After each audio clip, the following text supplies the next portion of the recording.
Morning everybody. Wednesday morning on the Rancho. It's not a day to relax today. We've got a electrical system issue that I've been battling for, well, 2 weeks or so.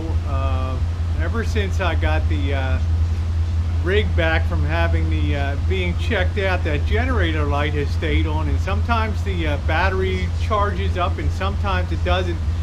So we're going to be laying on our belly, we're going to be laying on our back, leaning over the front end, trying to get this issue solved.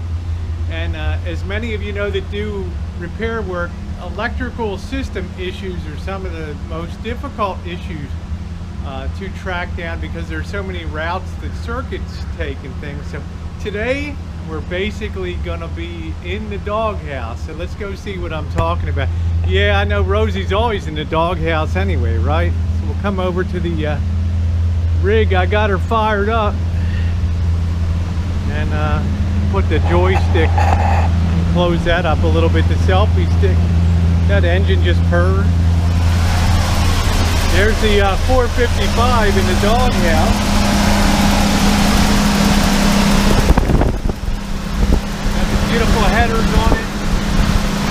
So nice. Somebody turn that off a minute. There we go. Let me turn that baby off. Get the keys out there. So the big issue we have is that generator being on, and I don't have any dependability when it comes to charging up the new battery here. So I discharged it all the way down on the weekend when I drove down to Fairfield to the boss's house, about 50 miles away, and luckily I knew to take the charger.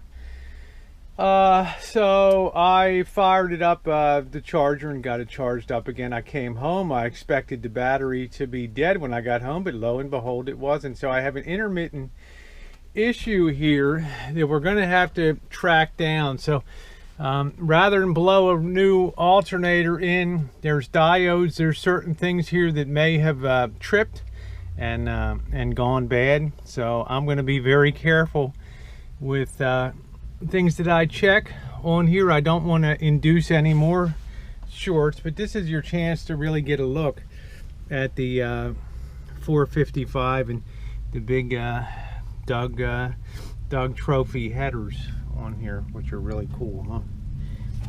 You can see them down there. So this thing just purrs, this 455 here. And this thing sat for a while, it ran for a while. You can see some of the mouse poo down in there. I don't know how well you can see that, but obviously critters make nests in here when these things sit for a while. So the thing runs great. You know, I'm not sure about the alternator. May be on the fritz. It may not be. We'll just have to see here. So I'm hoping not.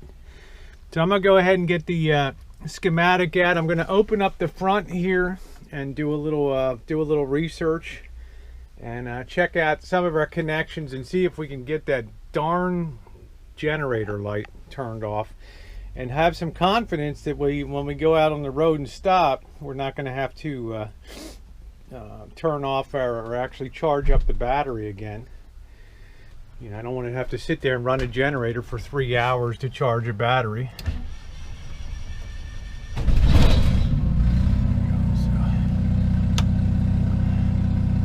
Things are looking good. Also, I'll say our water situation's real good back here.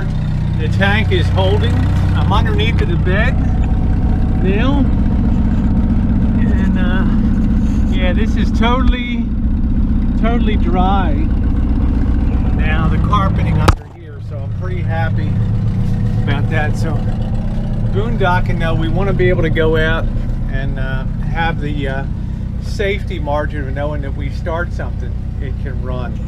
Anyway, guys, I'm going to get the multimeter out and do some checking, and we'll see what we get. All right, I've been inside probing around using the multimeter on the outside now here too, checking the various interconnections here, making sure we don't have anything that was rubbing or causing a short in the charging system. So on the outside, it's looking pretty good here. Of course, the this alternator has the built-in voltage regulator inside of it. So, you know, it may or may not be bad. I just want to always check the wiring first, the simplest thing, to see if that might be the issue, because 9 times out of 10 it's maybe a wire got loose, or we have a wire that's rubbed and made contact with the engine itself, which might short it out if it's coming out as a hot lead, and of course the engine is grounded. So we will see. I'm going to keep probing around here.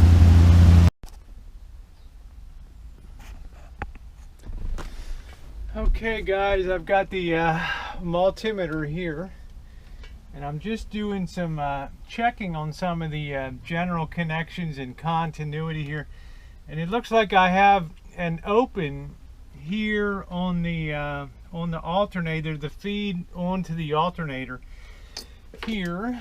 So let me get this thing, let me reset this thing. You guys probably won't be able to see it, but we've got another taped connection on there that I believe has come separated to some extent. I don't know whether it happened when the guy was doing the changing out the plugs or whatever, but this thing is open.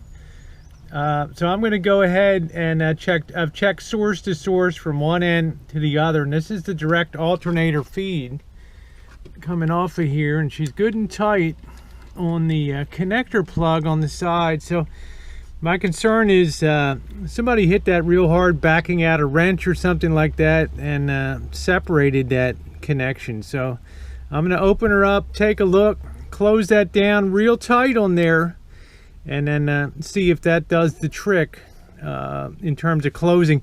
That could explain why it's intermittent as it bounces around. Sometimes it's doing the charging thing, and sometimes it's not. All right, well that was hot as hell. I burned myself real good on the side of the header there, but I've got that connection taped off real well, and I tinned that with some solder to make sure that wouldn't separate. So let's go ahead and fire up the engine, and let's see what we get now. Yeah, the keys are in it. Try not to fall in the doghouse here. And we'll come over here and we'll fire her up.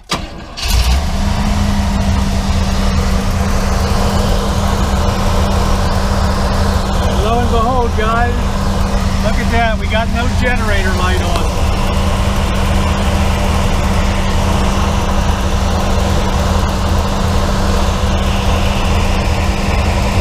How sweet is that?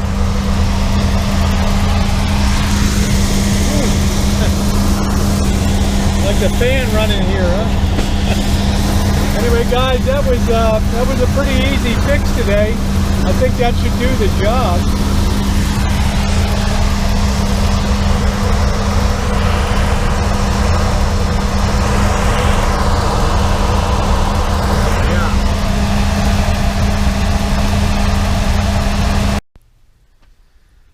Oh, well, that's going to do it, guys. That was one of the easier repairs I've ever had to do, and I theorized now what happened was, because that had been a previously taped connection for whatever reason, when the mechanic was pulling the spark plugs out, and then we went to put the new ones in and tighten down the the spark plugs in the heads there. He must have pulled out a little quickly in the back of his hand, caught that wire and separated it within that taped connection there, thereby opening the charging circuit. Not a lot, enough that would bounce intermittently and make that connection and allow that to charge sometimes. So the bottom line now is the generator light is off, the alternator there, meaning the charging system is good, meaning that Jen and I are all set, that we can go out with a little more comfort, not worrying about discharging our engine battery.